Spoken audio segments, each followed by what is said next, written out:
What's up? My name is Tony Marco, and you clicked the link. So let's just get into it. These are a few of Ableton's new features that I plan on implementing in my workflow. Let's just run through it real fast. This is just going to be a quick video. If you got any suggestions, leave a comment. If you like the video, like, subscribe. This is my first tutorial, so hey, if you like it, I'll keep doing them.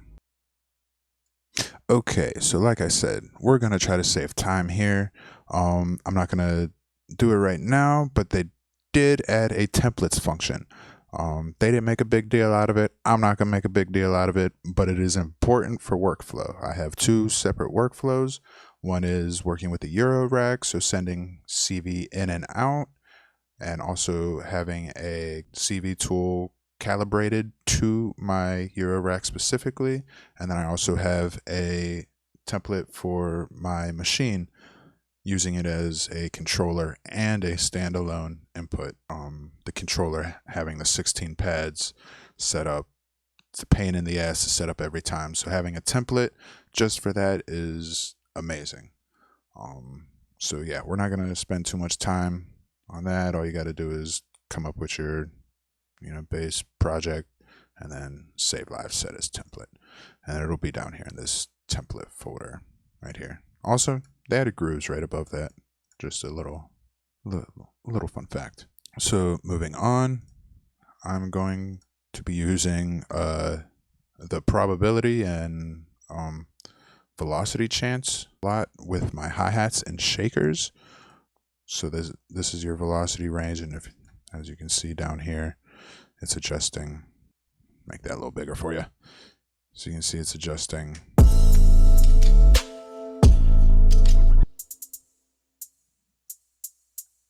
That's how loud or how quiet they go.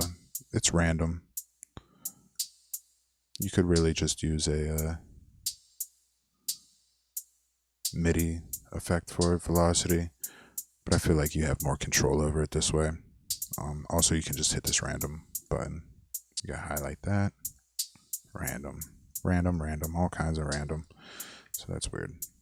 That's fun.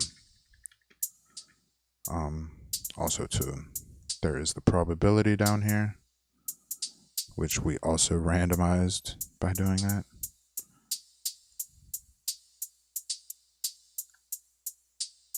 So there's that. That's cool. You can do that with all kinds of things, anything MIDI.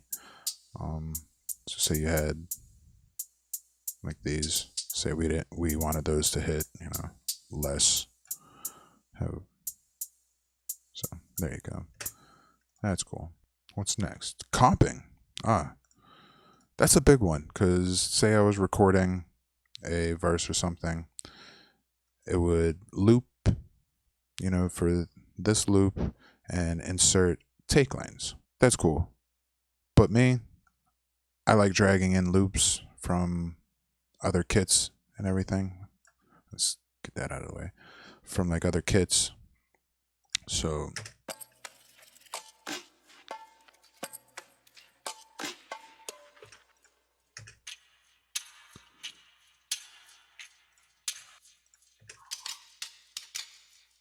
having those and then comping them. So to comp, all you do is highlight it, hit enter. To find those lanes, you can right click and then click show take lanes, or control alt U. Control alt U closes them.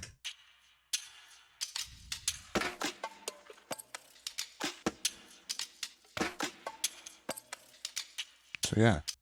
Also, I guess with comping, you can link tracks. So now they're all linked. They have to be open, so as you saw, the kick and snare didn't move. But now that they're open, the groups are open, they move. So fun. That's I guess that'll come in handy when, like, as you can see, like right here, my drum group, being able to move that around is a good function. Moving on, going into, oh, see, this is the bad thing about it though.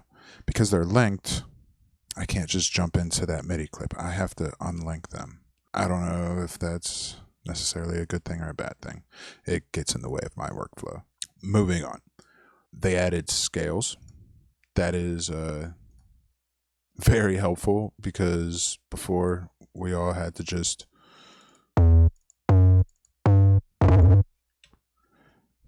manually type in our scale and then fold. That was annoying, very annoying. But now they just have a scale thing. You just pick your scale over here and then hit scale and it folds it to the scale. But when it comes to the MIDI polyphonic expression, MPE, you're going to want to keep that scale tab unchecked. MIDI polyphonic expression is probably the one thing that I was super excited about. Because bending 808s in Ableton, it really isn't the funnest thing to do. But being able to bend them this way, that's a lot better. I mean, you can target which, note you're pitching up or down to, where before, you just had your mod wheel and you could set it up 12 semitones, whatever. You can go 24 semitones on this. Yeah, and for me, I'm going to be using it a lot for 808s and stuff. But when it comes to chords,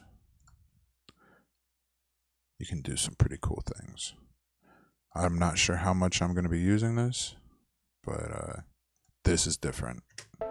This isn't a workflow thing. This is just...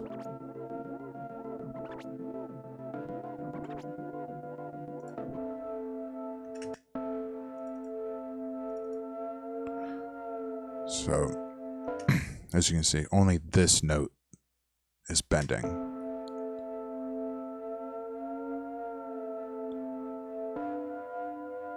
Yeah. Morphing into other chords and everything. That's cool expression. I don't think that's a workflow thing per se, but that's a cool thing for bending my 808s. That's definitely a workflow thing, but when it comes to other instruments, it's more just expression. So what else we got? Macros. So over here, you have this little camera for snapshots. So solo this.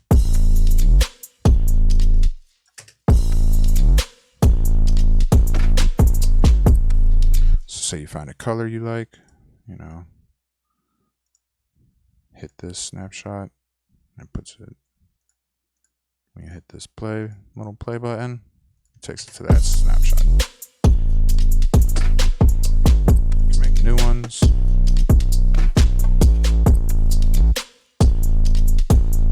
can randomize. And I guess you can add as many as 16 macros. I will never use that many macros in my life. I'll probably use 4 at the most. But that works. What else? I think that's mostly everything I'm gonna be using in my workflows. Of course, templates, but probability comping, linking tracks, scales, MIDI expression, macro shots, snapshots. Those are all new features that I'm really excited to use. So yeah, those were a few things that I really like about Ableton 11. Really the only things they've added that matter. They did add a few other instruments, but if you wanted me to dive deeper into those, we could do that, or anything else in this video. I know I went through it pretty fast, not totally elaborating on everything as much, but like I said, I just wanted to save time, and it's all about a workflow thing, so hey. If you got any questions or comments, make sure you leave them below. Make sure you hit that like, subscribe, everything. You know, let's try to grow a little community around this or something.